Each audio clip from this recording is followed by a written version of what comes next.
no tiene... Se puso a grabar. Ya. Es una historia cronológica, no tiene nada más que...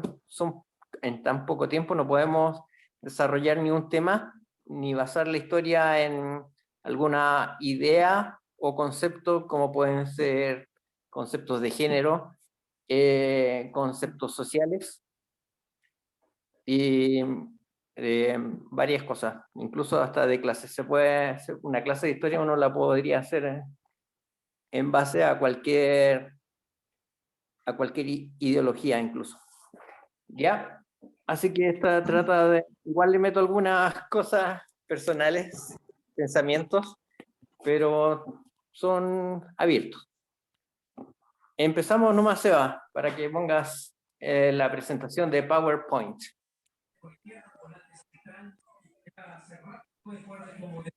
Eric, ¿me puedes dar permiso para compartir?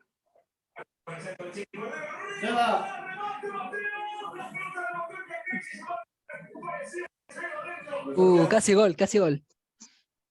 ¿Quién está jugando?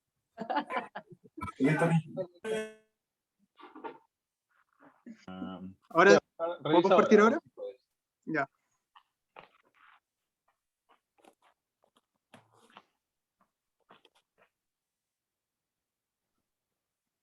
Ya. Ahí. Ponte en la página 20. ¿En serio? Sí, porque esa es la introducción que ya la dije. Ah, ya, verdad. Página 20. Ahí te pasaste. La 19 entonces.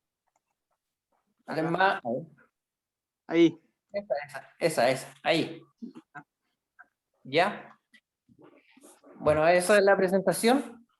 Tú me vas diciendo cuando vamos pasando la mía. Dale una.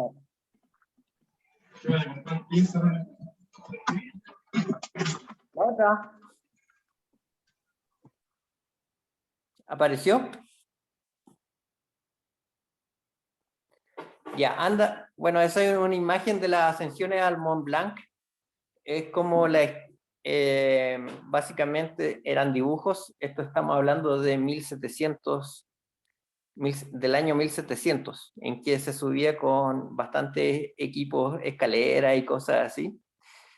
Lo choro era que toda esta gente se hacía su equipo, muchos eran herreros de pueblos de ahí de Francia. Y ahí vamos a ver otras diapositivas en que vamos viendo cómo se va desarrollando incluso el equipo de montaña que tenemos hasta el día de hoy. Ustedes ven que todos van con unos bastones o unos piolet muy largos. Incluso la técnica que usaban es una técnica que se emplea ahora, que es el ramas. Ramas viene como, creo que es escoba en francés. Nunca lo hemos hablado, pero nunca lo he definido bien. ¿Ya? Esa técnica es una técnica que viene de ese bastón y se hace con piolet también. Dale, hace clic. Bueno, la relación del hombre con la montaña es muy antigua con la humanidad. Si ustedes ven en zonas planas, el hombre hace pirámides. Tiene como una admiración hacia la majestuosidad de lo que representa la montaña para el ser humano, la elevación y todo eso. También ha sido un obstáculo natural. En que también busca el ser humano vías de comunicación para llegar a otros lugares, arrancar o incluso estar en contacto, con otras regiones, todo el tema del comercio, el tema de los exilios que existen en la historia, arrancar, también la religión, como el budismo tibetano, de sus orígenes siempre ha estado ligado al montañismo, o sea, a vivir en la montaña. Se podría decir que también la montaña es un lugar de escondite, hasta muy, muy yo creo que hasta el día de hoy. Incluso se decía que en el sector de Baños Morales había gente que se iba a esconderse ahí para que no los tomaran presos, por ejemplo. Y eso está muy cerca de Santiago y es muy actual, no es un pueblo que digamos que tiene como 500 años. ¿Ya? Pero el concepto básico del montañismo como deporte es, como todos los deportes, son juegos. De hecho, por algo se dice los Juegos Olímpicos. Es cuando el hombre empieza a escalar montañas o a subir montañas por placer, por un juego. Ya no es un afán científico, un exploratorio, comercial, de explotación, ya sea todos los tipos de explotación que existen en la montaña, desde minería, pastoreo, etcétera, sino que busca solamente ascender montañas por placer. Ese es como el comienzo del montañismo. ¿Sigamos? Ya, montañismo. Aquí tenemos varias imágenes de montañismo de expediciones modernas y expediciones muy antiguas. Por ejemplo, en la imagen central, ustedes ven un alpinista del 1700 en que lleva el Alpenstock, que es ese bastón que usaba la técnica Ramaz. Y si ven, en el cinto lleva un hacha. Esa hacha es lo mismo que el piolet. El piolet es el elemento metálico que, o sea, lo vamos a ver. Yo creo que muchos no conocen el piolet. Disculpen que no pueda hacer la clase tan sencillo, pero el piolet es como una picota y viene como de ice axe, le dicen algunos gringos, hacha en inglés. Ice de hielo y hacha, hacha de hielo. Y se usaba en esa época, en el 1700, estamos hablando, todavía en Chile éramos colonia española, se usaba el hacha, un hacha para madera, para hacer los escalones en el hielo, básicamente. Perdón, Eric, ¿Ya? para quienes no conocen esta herramienta o instrumento, el piolet es esto. Ese es el piolet. No sé si lo están viendo bien. Sí, se ve. Bacán. ¿Ya? Bueno, ahí tenemos fotografías de Tenzin y Hillary. Son las dos personas que están tomando una choca ahí en la ascensión al Everest. Vamos a ver la fecha. Y luego técnicas como de escalada muy extrema en que ya el equipo, por ejemplo, en un extremo ven a alguien que está literalmente colgado de los piolets, que son hachas. Eso básicamente, ya hice es una foto de un crampón muy antiguo, un crampón que se puede decir que es romano. Los romanos en las guerras púnicas creo que cruzaron los Alpes, no recuerdo mucho esa historia, pero para atravesar glaciares usaban esos artilugios metálicos que se amarraban en los pies o en las botas. Démosle.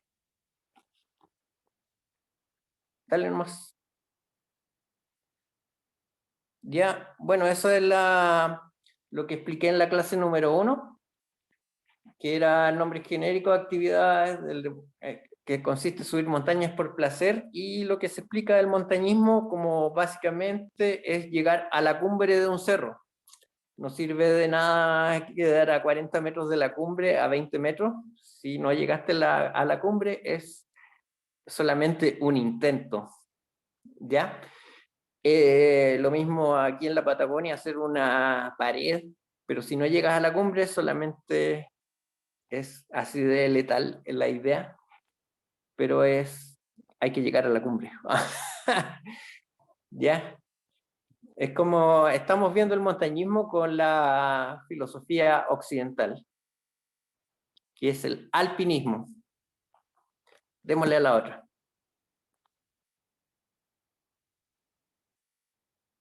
Bueno, esta es la nota que puse al comienzo también, que básicamente un poco para hacer un contrapunto la definición occidental del montañismo, también está esta definición que uno busca básicamente la belleza, admirar la belleza y también desarrollar un espíritu de sacrificio, de compañerismo, de lealtad y de entrega a los demás. Es tanto así que al final ya no te interesa lucirte, o sea, se pierde el ego, que es algo que está como de moda, no engancharse con el ego, y uno es capaz de sacrificar los deseos de alcanzar la cumbre. Imagínense expediciones que cuestan bastante sacrificio realizarla y a veces uno no hace la cumbre por, no sé, porque tu cordada se sintió mal o se le quedaron los crampones. No sé, cosas así, detalles desde lo más básico hasta lo más complicado, que puede ser que tenga que esté apunado y se sienta mal o tenga pena. Cualquier tema creo que uno tiene que subir a la montaña en forma que estar bien, tanto psicológicamente como físicamente. Le damos a la otra. Esta se me repitió, sino que pasa a la otra. Ya, la evolución del montañismo, vamos a tener un periodo prehistórico y prehispánico aquí en Latinoamérica y en Europa, y un periodo también bien definido que se tienen nociones de montañismo de los naturalistas, todos estos que conocemos como Darwin, Claudio Gay. Bueno, ahí tengo una lista de los naturalistas que vinieron. Y después, los que trajeron el montañismo fueron los extranjeros, básicamente europeos que se venían a Chile. Y después el desarrollo de todas las actividades nacionales y lo actual. Ahí va a estar Seba explicando bastante claro y conciso el desarrollo de las actividades nacionales y de la rama y lo actual que se está haciendo a grandes rasgos. Bueno, y todo el avance tecnológico que hay del montañismo, equipo que ha ido evolucionando.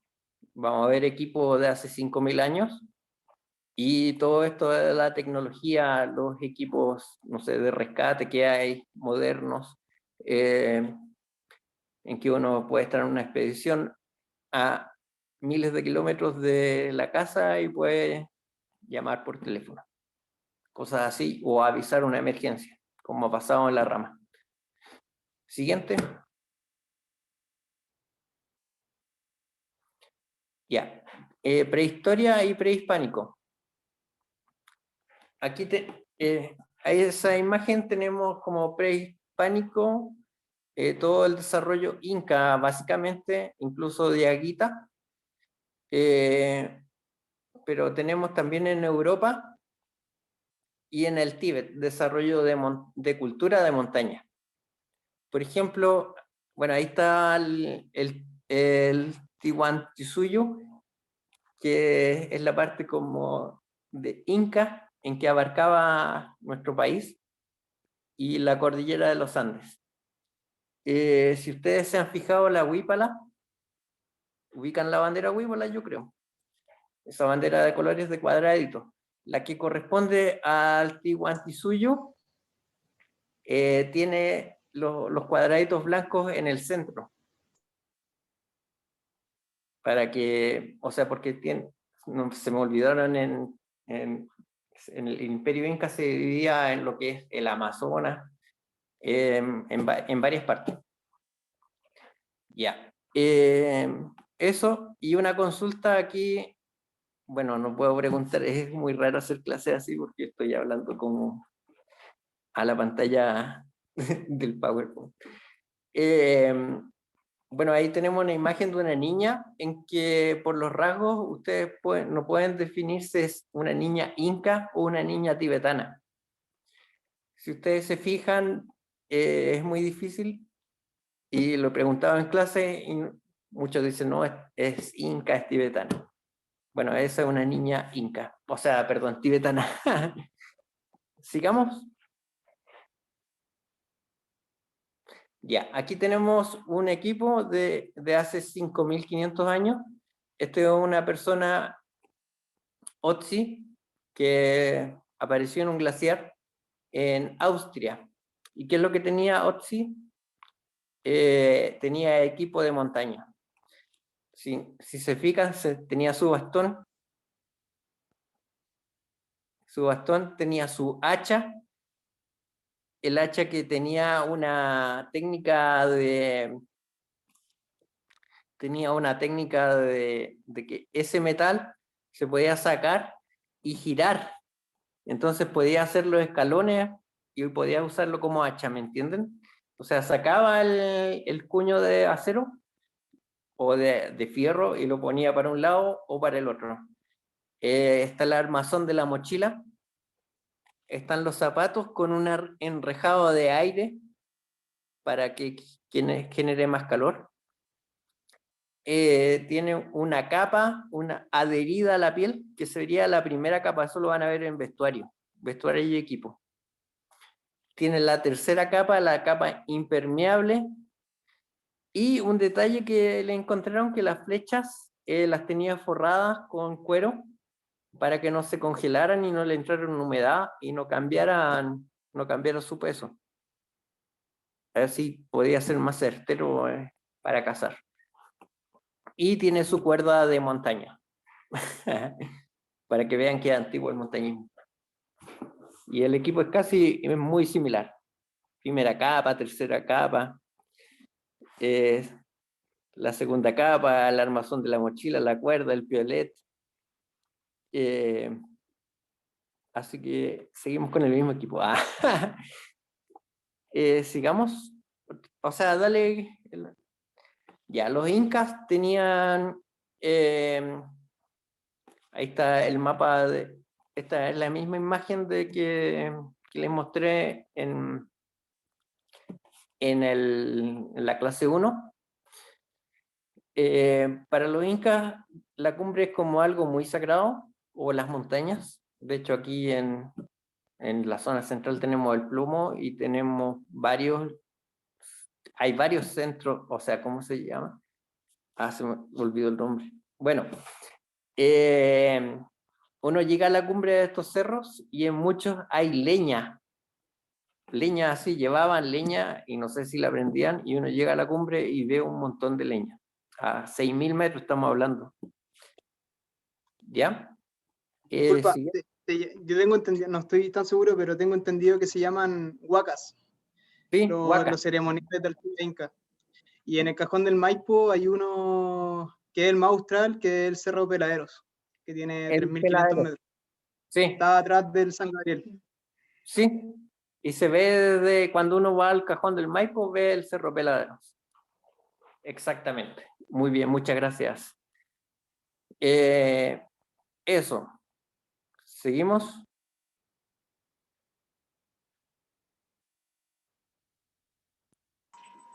Bueno, en el Cerro del Plomo, este es el Cerro del Plomo, el que vemos aquí en Santiago. Aquí se descubrió el Niño del Plomo, una momia, que fue hace como 60 años que la sacaron, unos huaqueros, o más de 60 años, o 70 años yo creo. Porque huaqueros eran personas que iban a extraer riqueza o tesoros arqueológicos. Y uno de esos fue el Niño del Plomo, que lo sacaron hacia Puente Alto para venderlo al museo, que todavía está ahí conservado y se muestra una réplica de cera. Sigamos. Hace clic. ¿No sale el Niño del Plomo? Creo que salía. Está en la esquina arriba. Está en la esquina de arriba y sale el cuadrito. Ahí está el Niño del Plomo. Yo no lo veo, Yo te veo a ti. Ah, el niño del plomo dice Yo soy el niño. Sí, Qué mala talla, perdón. el niño del plomo, el Seba. Ajá, y así lo encontraron. Ya, lo choro de subir este cerro, que es un camino inca, y el sendero es inca. Y lo ascendieron con técnicas de montaña incas, no técnicas alpinas. Y esas técnicas no tenemos idea de cómo son. Lo que hablábamos con el Seba antes de hacer la clase, por ejemplo, nosotros estamos tan occidentalizados que subimos cerros los fines de semana, y ha sido así siempre desde que empezó el montañismo, de los sábados y domingos, porque tenéis que trabajar o estudiar entre el lunes y viernes, y tienes que generar todo eso de acostarte, o sea, de levantarte como a las 9, o sea, como a las 3 de la mañana, 4 de la mañana, vas a salir a caminar, llegar a la cumbre, bajar y volver a Santiago para llegar a la pega o a estudiar. Mientras que yo recuerdo una expedición que fui con un amigo, hicimos cordadas con un amigo que es arqueólogo, y ahí veíamos, por ejemplo, estos sitios arqueológicos en donde se supone que podían pernoctar, y me di cuenta que la ubicación eran de jornadas de un día de caminata con sol. Entonces tenían un campamento, y los campamentos eran, por ejemplo, salir con solcito y llegar con solcito al otro campamento. Es teórico, no sé si está escrito en algún lado, es una suposición. Porque igual el sol, cuando amanece, se agradece para los que han salido a la montaña, en la noche hace un frío, y ahí sale el sol y es algo tan rico, uno dice de verdad que es como un dios. Siguiente.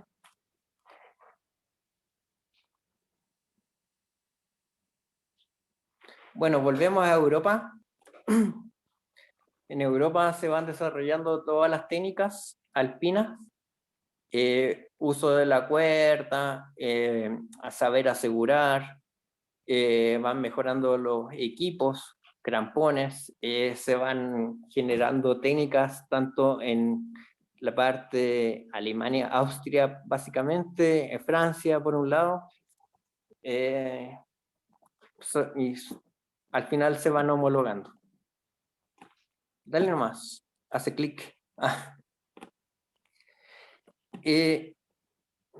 Ya, bueno, se podría decir que el montañismo nace cuando, como dije, el hombre sube montañas ya no con el afán de un afán científico, o va arrancando o va a cazar animales, sino que es cuando sube por placer. En el año 1786, el 8 del 8, por eso celebra el Día del Montañismo o el Día de la Montaña, el 8 de agosto, es porque se hace la primera ascensión al Mont Blanc. Una ascensión en que Horace Benedict de Saussure, dale clic, el Mont Blanc, en 1760, el naturalista y geólogo Horace Benedict de Saussure decide pagar una recompensa a quien llega a la cumbre del Mont Blanc, en un cerro que famoso en Francia, así como dijéramos el Plomo en Santiago, pero tiene 4.800 metros, y el Plomo tiene 5.400, para que se crean la muerte cuando lo suban.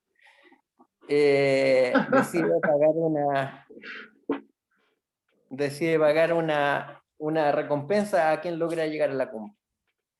Y en el 8 de agosto logra llegar Jacques Balmat y Michel Gabriel Paccard, creando el Tour del Mont Blanc. Y ahí parte el montañismo, en que se hace una ruta y todo el tema de los guías de montaña. Y eso. Ese es como el inicio del montañismo. con la primera ascensión al Mont Blanc, sin ni un fin comercial ni científico, más que nada una apuesta como un juego. Siguiente. Bueno, aquí tenemos una vista de Santiago, a ver si puedes poner la foto. Solamente, ya. Ahí lo que vemos es el cerro, el San Ramón y el Punta de Damas. Y el que se ve ahí es el Santa Lucía. Esto en el año... no tengo la foto del año, pero es como del 820, 810.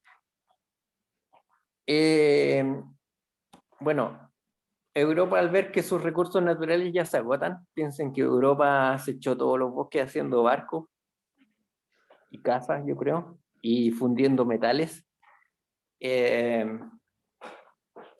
No tiene muchos recursos naturales. Hasta hace poco quedaba carbón en Inglaterra, por ejemplo.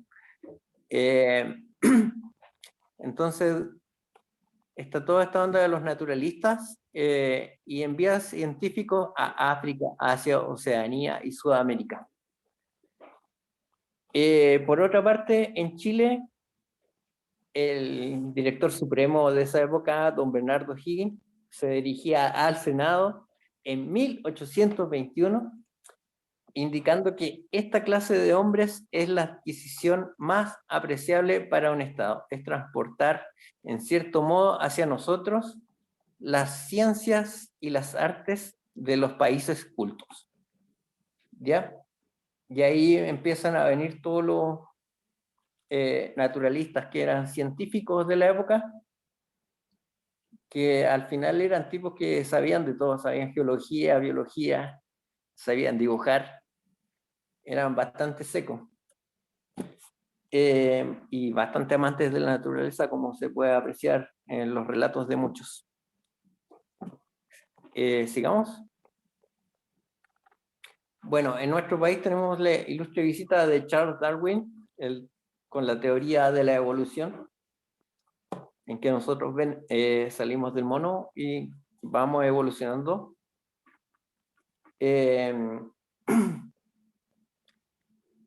Charles Darwin incluso llega en el año 1835, recorre la Patagonia. En el año 1834 recorre, creo que, la zona central y da unos relatos, creo que el primer análisis científico de lo que son las formaciones de nieve de los penitentes. No sé si lo ubican, los penitentes, que son formaciones como puntas que se hacen en los mantos nubosos. El primer relato que se lo atribuye a los vientos, al final era equivocado. Una cosa que indica Darwin, que es famoso y que muchos no lo quieren en Chile porque gracias a que dijo eso, se cedió como parte de la Patagonia Argentina, fue que en la Patagonia no hay ni un recurso. Algo muy bueno quizás porque retrasa su explotación más o menos como en 100 años. Ya quizás habríamos tenido represas, no sé, un montón, como son los chilenos. Otras visitas que tenemos es, estos son nombres que tengo, no tengo muchos datos de naturalistas. Edward Popping, un alemán, 1820, Claudio Gay, francés, que llega a Chile en 1828, en 1845. Él es contratado por el Estado para hacer un catastro de casi todo Chile. Si han visto los libros que él tiene y los dibujos. Bueno, el más conocido aquí es Ignacio Domeyko, que es un polaco que llega en 1838, contratado también por el Estado. Él genera todo este concepto del estudio de las minerías. Luego fue incluso rector de la Universidad de Chile. Genera este cambio también, un cambio en el norte de no fundir metales con leña, por ejemplo, sino que con carbón mineral. Y ahí está el tema de la importación del carbón para fundir el metal. Bueno, también tenemos aventureros como Gusfeld en 1883, que hacen tentativas para subir el Aconcagua, que el Aconcagua en 1880 era lo más alto que se podía subir en el mundo, para que ustedes sepan. Esto se logra por Matías Zurbriggen y, ahí no me acuerdo bien, en el año 1887 más o menos. ¿Ya? Eso, ¿alguna consulta? Bueno, eso es más a grandes rasgos los naturalistas. Ah, sí, Rudolf Armando Philipp está. Ah, no, lo tenía en otro. Sí, no lo tengo anotado. Ah, no. Sí. Sigamos. Ya. Bueno, desde la conquista, desde que llegan los españoles y mucho antes,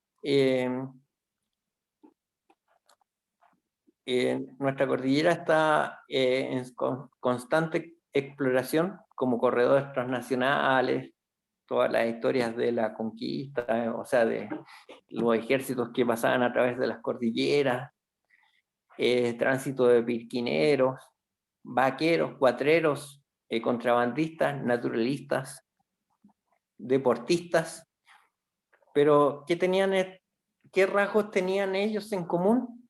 Que eran europeos, básicamente eran blancos. Siguiente. Bueno, el incremento deportivo de los extranjeros es posterior a las guerras mundiales. Esto se debe a la migración y se comprueba con lo choro de esto, que se comprueba con las fechas de las primeras ascensiones a los cerros de la zona central, y muchos cerros que tienen primera ascensión coinciden justo después de las guerras mundiales.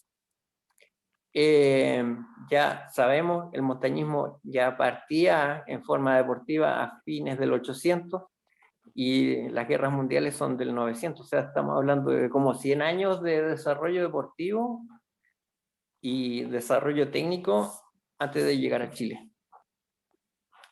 Siguiente. Bueno, ahí la conclusión ocupamos técnicas alpinas. No hay técnicas andinas, no las conocemos. Siguiente. Bueno, ese es el piolet. Aquí tenemos, esa es la picota o hacha. Aquí hay una cronología, dale nomás, pongámosla completa.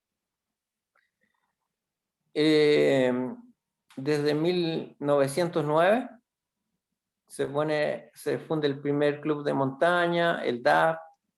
En el año 18, la Federación de Excursionistas y Exploradores. En el 1939, la SAE, Asociación de Santiago de Andinismo y Excursionismo, ahí es donde estamos nosotros asociados. Se genera una escuela, la Federación de Esquí de Andinismo, que después se separa. El Cuerpo de Socorro en el año 39 se genera un reglamento del andinismo. No sé si de ahí sacamos nosotros los estatutos que van cambiando y a veces quedan muy antiguos. Se separa en el año 54 del andinismo del esquí, básicamente porque son como ideologías distintas, a lo mejor. Está la integración a la UIA, la Unión Internacional de Asociaciones de Alpinismo. El año 56 el ejército crea su escuela de montaña y el 58 la Universidad de Chile crea también su escuela de montaña. En 1970 se crea la Escuela Nacional de Montaña y en 1979 Chile logra el primer 8000, el Gachenblum. Parece. Ya, sigamos. Esto lo vimos en la primera salida, o sea, en la primera clase. Las disciplinas afines para los que no vinieron, a grandes rasgos, podemos dividir el montañismo recreativo, deportivo y de alto nivel. Lo voy a repetir. Recreativo, lo voy a repetir bien rápido. Recreativo es que no requiero mucha técnica ni mucho estado físico. Deportivo ya requiero técnica y necesito también, o sea, requiero técnica, estado físico. Lógico, el equipo también ya es más específico.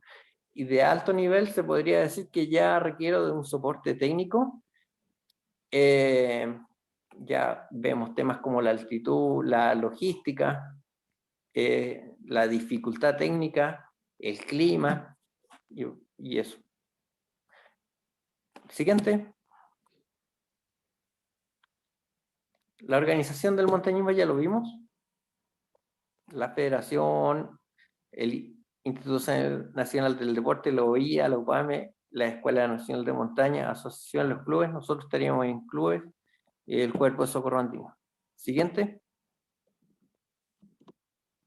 Una cronología del material.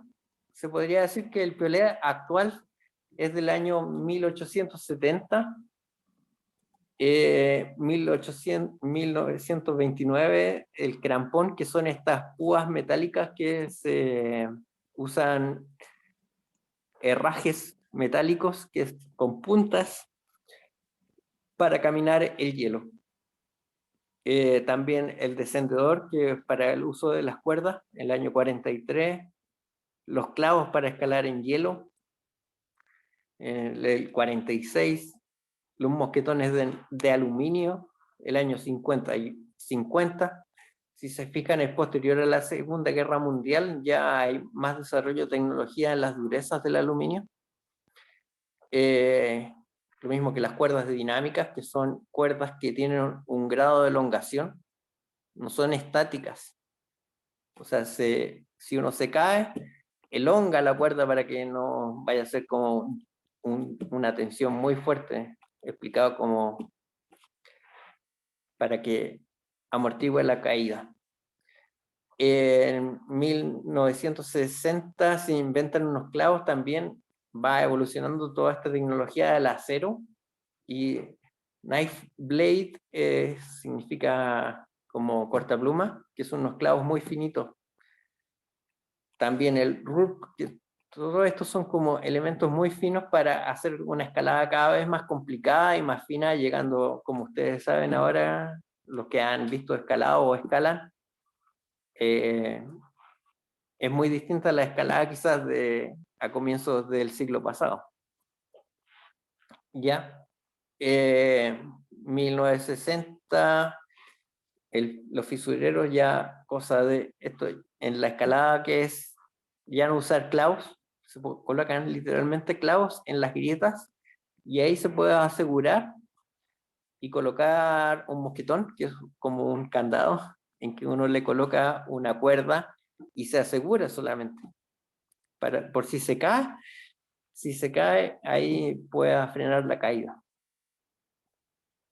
Ya, en los años 62 está la cinta, otro ahí, que es como las cintas de mochila, se podrían decir, pero con una resistencia superior. En el año 63 los speed, que ya viene a ser como para la escalada deportiva, que es lo que tenemos actualmente, las famosas chapitas.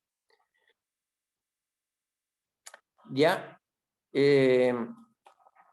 el descendedor 8, que hasta hace muy poco yo veo bastante 8, incluso yo creo que se ocuparon hasta fines de los años 2000, era habitual tener un 8, incluso lo más triste, quizás, ahora nadie usa 8, que es un elemento de aluminio para la cuerda. Y recuerdo un amigo que se hizo un tatuaje de un 8 de algo que ya no se ocupa. Igual que punto. Cualquier motivación. ¿Ah? Con eso subía solo. Sí, tenía un tatuaje de un 8 que ya es muy antiguo. Bueno, aparece la cinta Express, que es una cinta que tiene 2 mosquetones, que son los elementos como candado, y la gracia que tiene que da más facilidad y rapidez de colocación. Y lo que genera que no haya torsión en la cuerda con un clavo, etc. Bueno, eso más adelante lo van a ir viendo.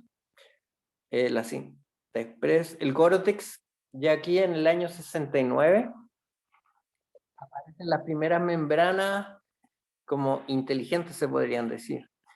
¿Qué es el Gore-Tex? Es bastante revolucionario en el montañismo, es bastante caro, quizás hasta hace muy poco era poco accesible.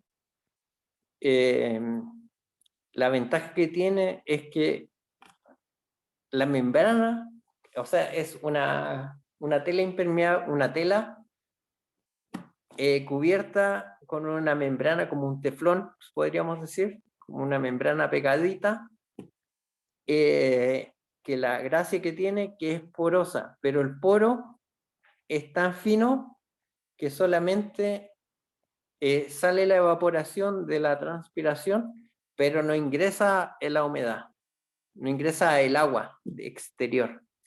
Esa es la gracia que tiene el Gore-Tex.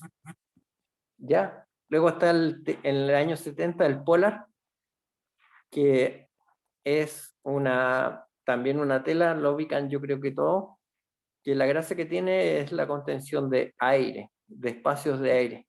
Y ese sería el mejor como aislante, como lo vimos en las botas de Otzi, que tenía esas rejillas en las botas, cosa que atrapara aire. Bueno, otra cosa, después también en los 70 se inventa el Copperhead, con la cabeza de cobre.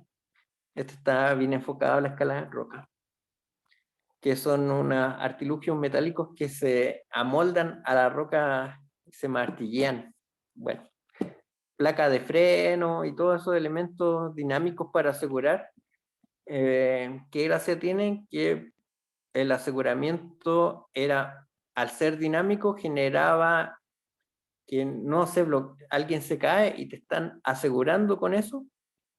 Tu caída va a generar un roce y te va a generar más suavidad en la caída, con la cuerda más encima dinámica. Siguiente.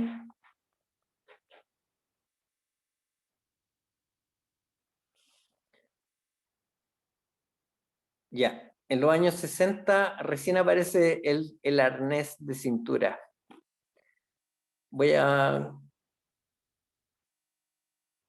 Aquí todos los años 70 está toda la invención hasta los 80 de los elementos de la escalada en roca. Todo esto viene de los hippies de Yosemite. Los hippies que desarrollaron en los años 70 y fines de los 60 cambian todo este concepto de la escalada alpina a una escalada, lo que que denomina ahora como escalada tradicional, en que escalan con una pura cuerda, se podría decir.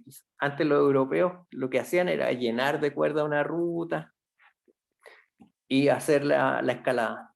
Entonces, ¿qué es lo que hacen los gringos? Como que simplifican todo y lo hacen un poco más dinámico y rápido. Y esa como técnica gringa es la que se usa actualmente. Ya, luego en los 80 aparece el zapato plástico, fue bastante increíble, la gente, los montañistas como que no creían, pero la verdad que el zapato plástico hasta el día de hoy, en alta montaña, es como muy fiable. Bueno, eso básicamente hasta... ¿Sigamos con la otra? Bueno, los 14.8000 también, por orden de altitud geográfica. El año, por ejemplo, el Everest, el más alto, de 8.848, que fue en el año 53. Si se fijan, son todos posteriores a la Segunda Guerra Mundial. ¿Ya? Voy a buscar el segundo, el primero, el Annapurna de los años 50, y se me olvidó parece que fue el Annapurna. Sí, el primero fue el Annapurna con Maurice Herjogh. De hecho, vino a Chile. Vino 2 veces a Chile. Cuando posteriormente a haber hecho el primer 8000, y hace muy poco, quizás en esta era, como a comienzos de los 2000, bueno, ya se murió. Y cuando vino a Chile, dio una charla y le faltaban dedos. Dedos de las manos. Bueno, eso. No puedo me cuesta contar la anécdota porque no puedo hacer gestos que hacía con sus muñones. Así era como la mano así. Eso, siguiente. Ahí tiene la evolución del piolet. Ahí, el anterior. Ahí está el alpenstock. Y ahí está cómo va evolucionando el piolet desde que es como una hacha a la altura y a lo que tenemos actualmente, que serían los dos últimos. Y ahí tienen como los dos usos, el más antiguo y el más moderno. Y ahí está Otzi también, que también ocupaba una alpenstock. Y eso sería mi clase, hasta acá sería. Ahora, o sea, la parte que ahora viene el Seba con su exposición. ¿Alguna consulta? ¿Alguna consulta por ahí? Ya, hola Eric, gracias por la clase. ¿Ya? ¿A qué se refieren con zapato de plástico exactamente? Muy buena, sí. Mira, el zapato de plástico es, si tú te fijas, los montañistas tienen como un bototo muy grueso, ¿cierto? La cubierta es de un plástico, es como un zapato de esquí. ¿Ubica los zapatos de esquí? Que son de plástico, pero son flexibles. Entonces, ¿qué es lo que te genera eso? Mucha aislación térmica, porque en el interior tiene un botín acolchado. Ese es el zapato plástico. Fue también una invención así, wow, cuando aparecieron.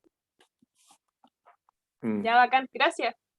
Mira, Eso. acá tenemos unos zapatos plásticos. Sí, son medio antiguos. Y claro, no sé si alguno de ustedes ha caminado sobre nieve. Los zapatos normales o solamente con Gore-Tex no resisten mucha exposición a la nieve. Entonces, cuando estáis muchas horas, quizás más de horas, con los pies metidos en la nieve con zapatos solo de Gore-Tex o sin Gore-Tex, peor aún, el agua se te pasa. Y los zapatos plásticos lo que hacen es que te mantienen los pies aislados de la nieve y del frío también. Qué bueno que ahí tenían uno. Esos son los zapatos plásticos. Sí. Y adentro tiene un botín. No, esto no. Sí tiene. Sí, no sé si se lo puede ver, Tengo una ¿cachai? solo. Como una doble capa del zapato. Son bien antiguos estos zapatos, no sirven de nada ahora. Este es el botín interno del zapato. Esos zapatos son como del 95. ¿Qué pasa? Yo creo que inventaron el zapato plástico y después salieron. Igual, bueno, dale nomás, Martina. Están buenos, Sí, a 500 años. Así que tenéis zapatos para Ya. eso.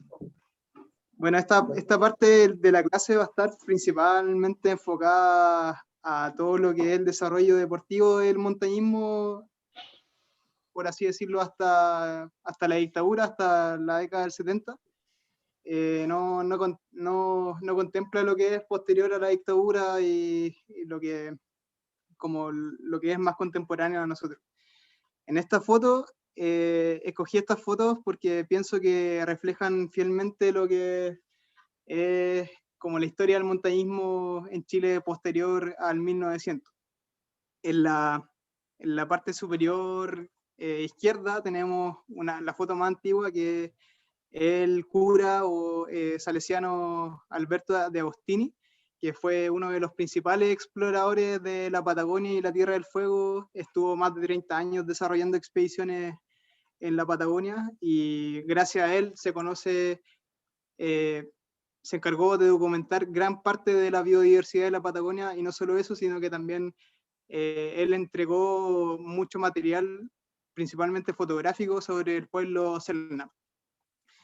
En la parte derecha superior tenemos cuando en la década del 60, cuando el montañismo ya se ha desarrollado como deporte, se está consolidando.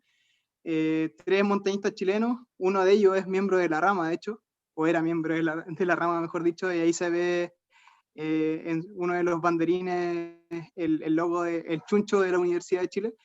Me parece que es Vivanco, no estoy tan seguro. En la cumbre del Paine Grande, en Torres del Paine. Abajo, en la esquina inferior izquierda, tenemos a Roberto Butkes, que fue un montañista que lideró la primera expedición chilena al Himalaya, en la década del 60, si no me equivoco. Y ya en la última foto, una foto más reciente también, que marca también un hito en el deporte, que quizás son montañistas que ustedes conocen, que es Juan Pablo Mor, que murió el año pasado realizando una de las primeras ascensiones en el Himalaya sin oxígeno y sin sherpas también, que es lo que se conoce como ya himalayismo deportivo y no himalayismo comercial, que es cuando tú vas con oxígeno y con sherpa.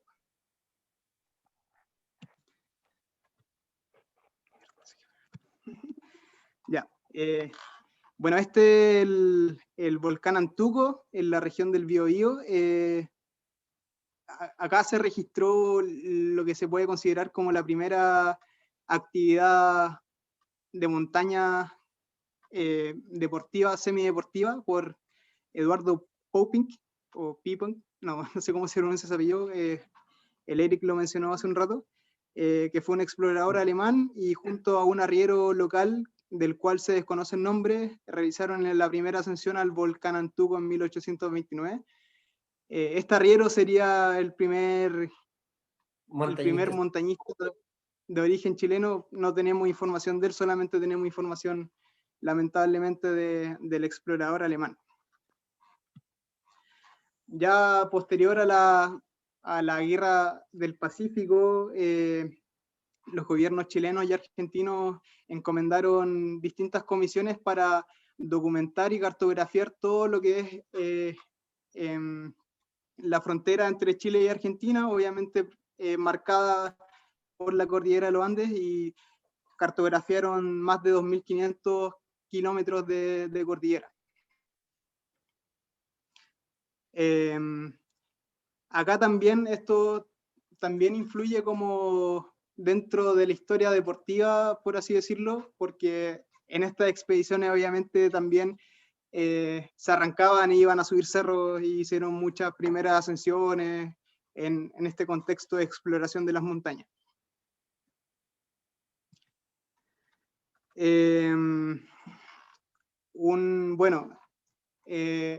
No veo esto. Ahí. Intentos y primera ascensión al Monte Aconcagua en 1897 marcan un hito en el desarrollo y la exploración de la cordillera con fines deportivos. Lógicamente, el Monte Aconcagua, al ser la montaña más alta de América, resulta un objetivo muy atractivo, no solamente por la estética, sino porque es, como se conoce popularmente, como el techo de América. y se conoció mucho antes que los Himalayas, tal vez por su acceso.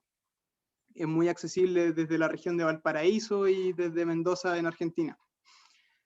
La exploración en estos primeros años desarrollada principalmente por inmigrantes europeos. Como ya el montañismo llevaba décadas de desarrollo robusto en Europa, en los Alpes principalmente, los montañistas europeos vieron en América, principalmente en la cordillera de los Andes, un atractivo para venir a explorar y hacer ascensiones de carácter deportivo. Acá en la foto de la izquierda es el Monte Aconcagua. Me parece que esta es la cara que se ve desde Chile. Esta cara se puede ver por ejemplo, desde Valparaíso, desde el Cerro del Roble, si es que alguno conoce el Cerro del Roble en Valparaíso, o sea, en la quinta región. Y acá abajo tenemos la foto de la primera ascensión al Monte Aconcagua, de 1897.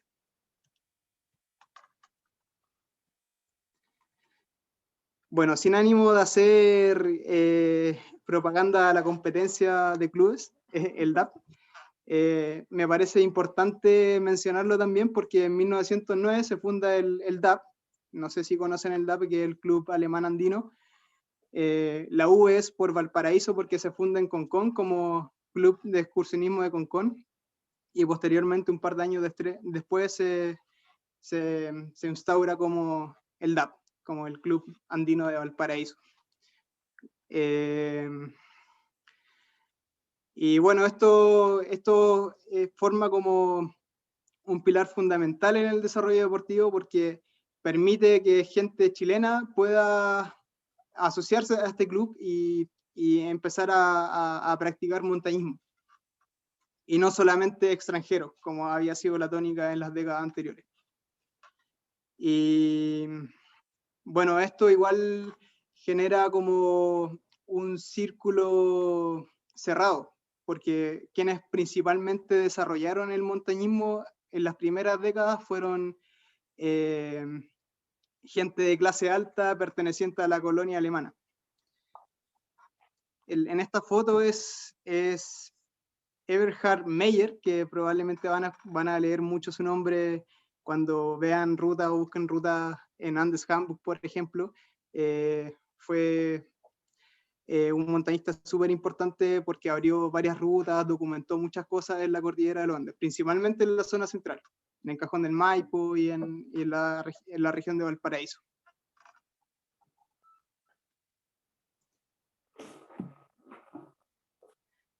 La influencia de Alemania, bueno, principalmente inmigrantes alemanes fueron los que desarrollaron el montañismo.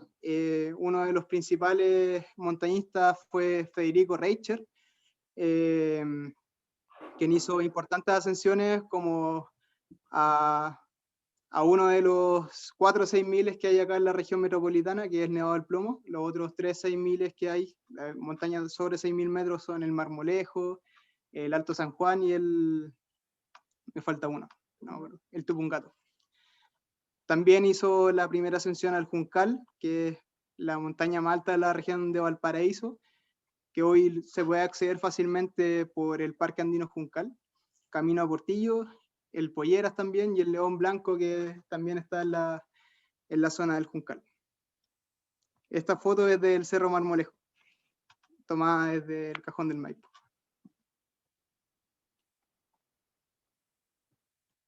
Me van comentando si tienen alguna duda o si quieren comentar algo respecto a algo, si quieren complementar información también, para no ser tan aburrida esta clase. Bueno, esta foto representa lo que es el atractivo de la cordillera de los Andes, principalmente en la zona central. Y esto es lo que genera mayor atractivo para alpinistas y deportistas de todo el mundo, que son las montañas de gran altura y montañas también estéticas, que ofrecen rutas para ser ascendidas de todo tipo, principalmente técnicas. Y eso es lo que hace la cordillera de los Andes, la zona central, tan atractiva para deportistas de todo el mundo. Ya al correr los años y el montañismo empieza a dejar de lado su aspecto tan elitista, a principios de la década de 1900, el montañismo era un deporte, y bueno, lo sigue siendo hasta el día de hoy, un deporte y una actividad elitista, principalmente de la clase alta. La formación del primer Club Andino de Chile es que en 1933 permite que otro tipo de gente o gente que no pertenece a la colonia alemana o a la clase alta pueda empezar a practicar este deporte. Otro hito importante en el desarrollo del deporte y avanzar un poquito muy levemente hacia la democratización del deporte y el acceso a la montaña es la creación de la revista andina, que con esto permite que más personas puedan acceder a información respecto a la cordillera. Montañistas empiezan a compartir sus rutas, sus actividades. Es lo que hoy un similar al gran aporte que hoy es, por ejemplo, Andes Handbook. Gracias a esa revista o plataforma nosotros podemos acceder a gran información y eso podemos ir con más facilidad al cerro y de forma más segura también. ¿Qué dice acá? En 1942 se funda la FEACH, la Federación de Andinismo, que existe hasta el día de hoy y acoge a todos los clubes y a todos los deportistas en teoría. Esta foto también es del Cajón del Maipo, el Cajón del Nieves Negras. Ahí pueden ver el volcán San José y otros cerros no tan conocidos que el Panamericano y el Manutara. Cerros muy desconocidos y muy lindos y de muy fácil acceso. Ojalá algún día tengan la oportunidad de ir a estos lugares.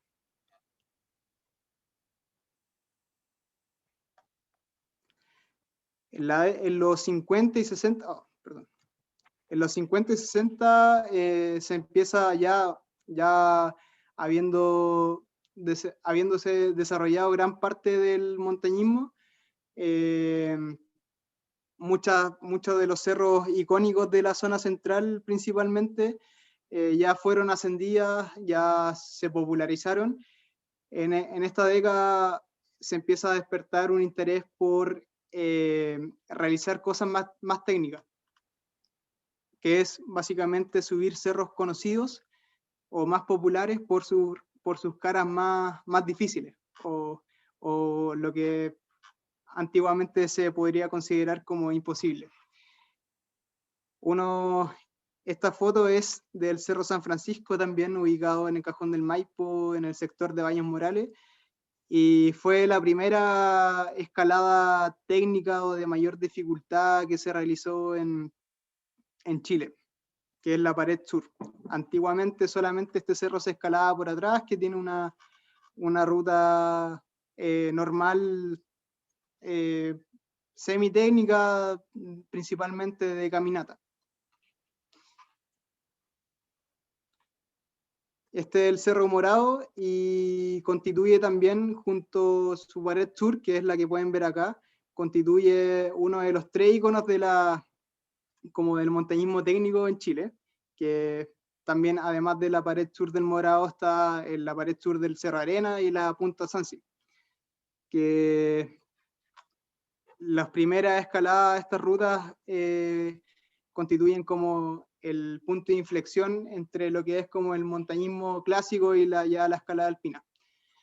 Es interesante porque estas escaladas fueron realizadas por chilenos, y entre ellos hay un miembro también de la rama que es Joseph Ambrus, que escaló por primera vez la pared sur del Cerro Arena en 1962 junto a Vázquez, César Vázquez.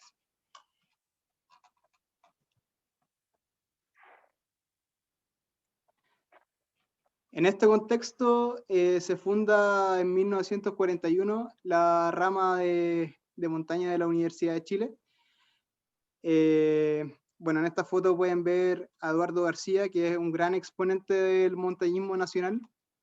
Dedicó toda su vida a explorar montañas de toda la cordillera de los Andes, principalmente en la zona central y en la Patagonia. Acá está con sus trineos explorando el campo hielo norte en la región de Aysén.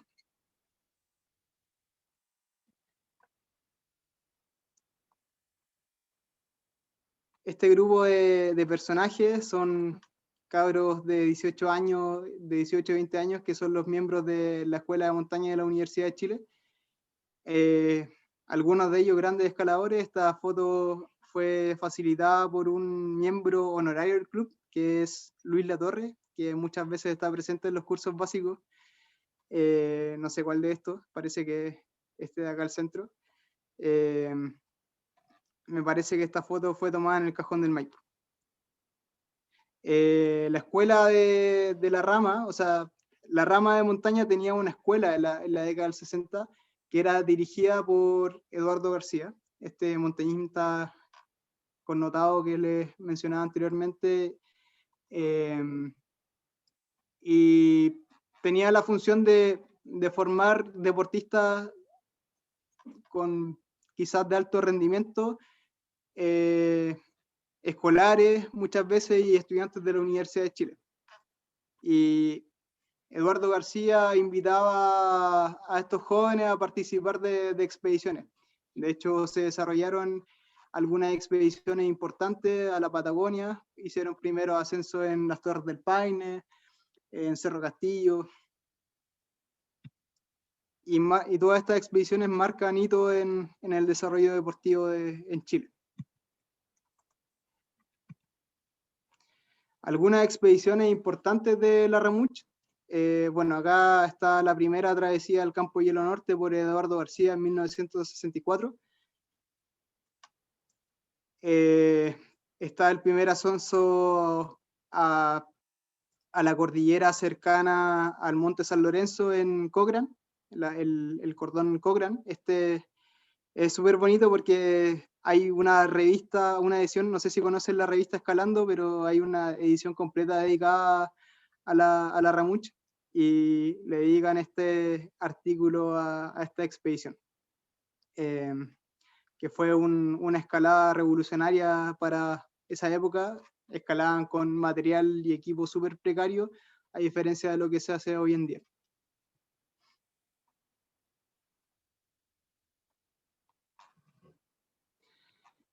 También está el primer ascenso del Cerro Castillo en 1966, también por Osvaldo Latorre y Gastón Oyarzún, también de esta misma generación.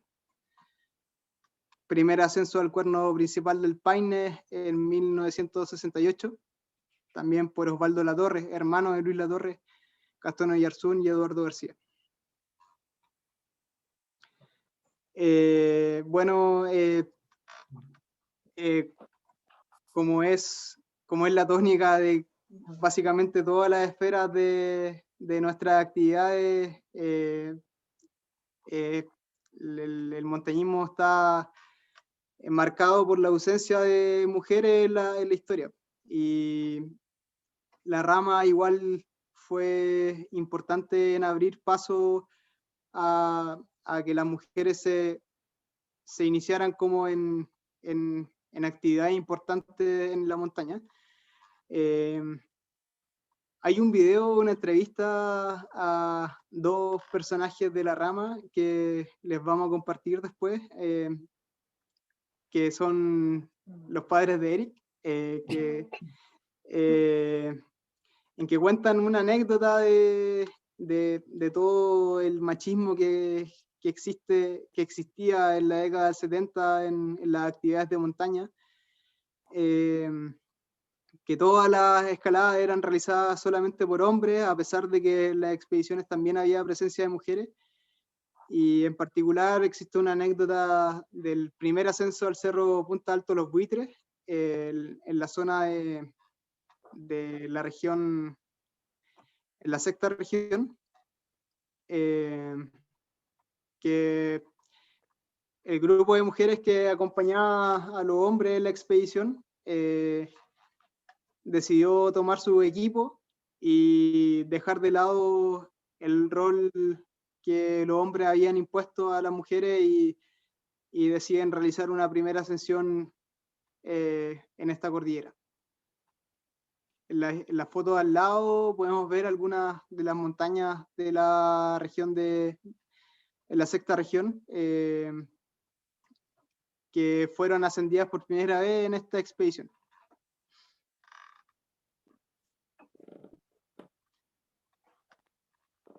Y acá les dejo algún material de material histórico de la rama, que es súper importante. La entrevista de abajo es la entrevista que estos miembros antiguos cuentan esta anécdota con una visión un poco crítica del desarrollo deportivo.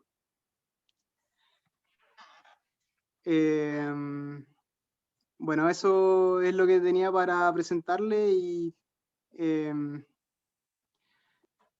bueno, la historia del montañismo en Chile continúa y básicamente se empieza a tomar más importancia posterior a la dictadura. El montañismo igual queda un poco congelado en la década del 80 y el 70 y empieza a retomar ya en la década del 90 con las nuevas expediciones al Himalaya, los clubes de montaña, principalmente de las universidades, empiezan a reanudar sus actividades a todo lo que conocemos hoy en día con las actividades contemporáneas. No sé, Eric, si tiene algo que agregar. No, eso nomás. Espero que respecto sigan a la la historia. rama. ¿Ah? Respecto a la historia de la rama. No, eso nomás básicamente yo creo que está todo bien dicho y es una clase de historia resumida pasamos desde la prehistoria hasta quizá un poco la era actual en 1 hora y media, entonces igual no es más que eso. Si alguien tiene alguna consulta. Yo por acá. O sea, igual me llamó la atención que no nombraran al profe Jorge Quintero. No sé si algunos lo conocen de acá. Y bueno, yo tuve la suerte Sí. de que él me hizo clase de montañismo y lo amo. Es un tatita muy, muy bacán en todo sentido y lo considero como un mentor en cierto sentido porque él siempre fue muy crítico y de hecho me recordó mucho las palabras de Eric y de Seba y también de Eric, que de la crítica que usted le han hecho como al montañismo competitivo, el que compite por llegar primero. Él era muy Sí, crítico de eso, él era muy partidario él lo llamaba como el montañismo holístico, como integral, como que todos lleguen a la cima de forma tranquila, correcta, sin accidentes. Y no, bueno, sí, para los que no saben, también el profe Jorge fue como el primer chileno junto a su amigo, el inglés, no me acuerdo del tipo inglés, que cruzaron campos de hielo. sí. Eso quería Bueno, agregar. no, está bien. Ahí nos faltó, yo Sí, creo, haber puesto a Jorge, al pelado. Él, sí. él es socio honorario y de hecho ha venido harto a charla y participado. También ha hecho cursos básicos de montaña, un tiempo lo hacía él.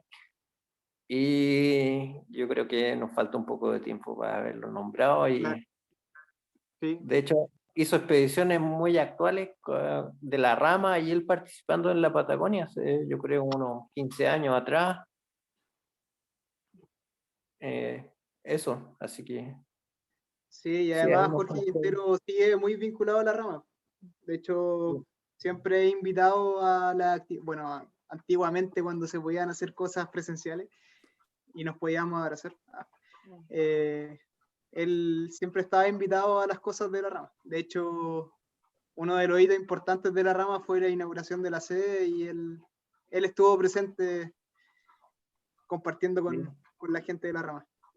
Me acuerdo que siempre que subíamos cerros con él y los demás chicos, siempre los saludaba. Personas que ha bajado, subía, todos los saludaban, era como un MVP de los cerros de acá. Todo el mundo lo conoce.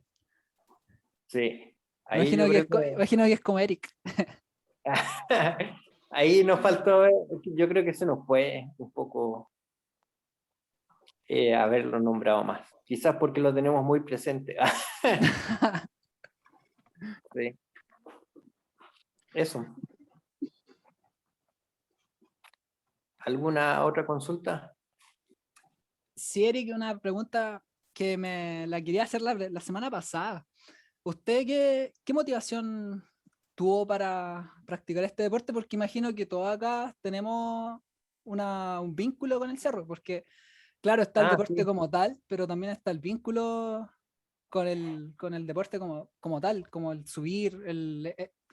Usted también dijo que esto también es entrenar el cuerpo, pero también es mucho entrenar la voluntad. Voluntad y Sí. entrenar Bueno, mente. primero que nada, yo me llamo Erika, así que díganme Eric. No me digan ustedes que Lo siento. no da lo mismo. Por el hecho de ser cordada alguna vez, no sé. Bueno, la motivación, no sé, yo creo que quizá es de siempre. Siempre me ha gustado la aventura y tuve la suerte de que mis viejos eran de la rama, pues. Entonces, como que se me dio todo más fácil en la vida. Eh, o sea, crecí saliendo a la montaña desde chico, desde que tengo memoria, no me acuerdo la primera vez que fui a la montaña. Y me empecé a formar deportivamente como a los 16 años, ya con entrenamiento y todo eso, y he podido desarrollar harto la actividad deportiva. Y lo que me motiva básicamente ya madurando esto es la interacción con el medio natural, o sea, ya sea con todo lo que son los elementos, incluyendo el cuerpo de uno, lo que es el movimiento, las destrezas físicas, la inteligencia, la estrategia. Yo creo que eso y un desarrollo como muy quizás espiritual, no sé si existe el espíritu quizás, pero tiene eso como quizá una mística. Claro. ¿Mm? Pero va como más allá de eso, llevando el montañismo como a una forma de vida, en mi caso. De hecho, casi todas las actividades que hago, las hago en base a lo que es el montañismo. Todo desde, no sé, compartir en la pega, entrenar.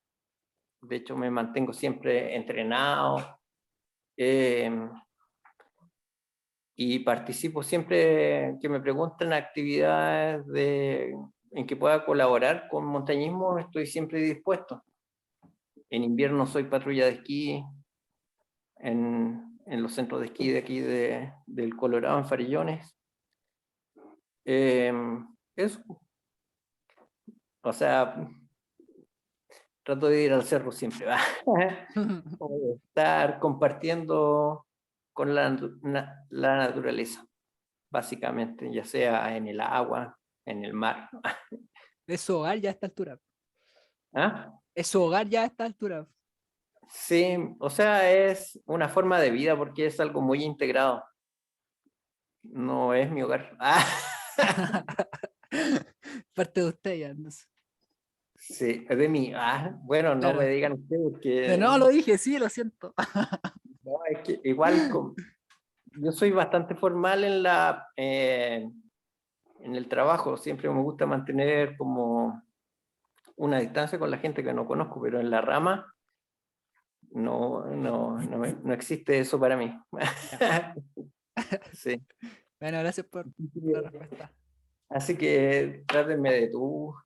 No tengo ni un rollo con eso. Que me está descargando el celular. Buena. Así que. ¿Estamos bien entonces? ¿Todos contentos? ¿Todos llegaron hoy día? Gracias por venir. Gracias, Seba, gracias, Eric, por la clase. Ya pasé lista. Estuve mirando todo el rato para ver quién se iba, ¿no? Para eliminarlo. Pero Ah, no con nadie. Ok, se salvaron. La próxima clase es el 8, el día jueves 8. Es de alimentación. Por lo que sé, van a hacer un asado o algo así. Eso es lo que me dijeron. Pero no lo sé, Martina sabe más de esas cosas. Yo creo que debe saber. Y bueno, si no hay alguna consulta, pregunta Una, de hoy, dime. lo último que quería hablar es que esto de vamos a hacer alguna dinámica para presentarnos, porque Sí, yo mira, estamos con el tiempo, estamos terminando la clase no, como sí, muy justito y también, no, sí, pero y tam- era como eso, que en la primera clase, como nos veíamos las caras bien, podíamos expresar un poco quiénes éramos y presentarnos. Así exacto, eso es lo yo que creo- hacíamos en la primera clase. y eso, y también eso, la presentación era como muy importante, incluso en la primera salida. Así que yo creo que vamos a tener las instancias para que cada uno se pueda explayar libremente, si es que quiere, sin presionar a nadie, y nos vamos conociendo. Exacto, porque justamente como dice Eric, después vamos a lograr hacer nuestras cordadas en la salida a terreno. Entonces ya debemos ahí conocernos, ¿no? Nos vamos a abrazar, como dice el Seba, en algún momento. Así que, bueno, la clase de hoy ya nos pasamos un poquito, unos minutitos de la hora, pero ¿qué les parece la próxima clase? Digamos todos puntuales,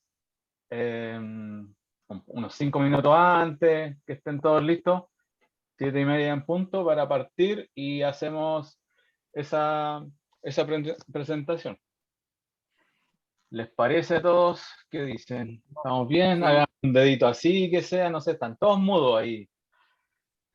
Eso, muy bien, muy bien. Y démosle Lo nomás. podemos discutir en el WhatsApp, si hacemos una sesión un día sábado, no sé, Claro, también, van correcto. cambiando las bases.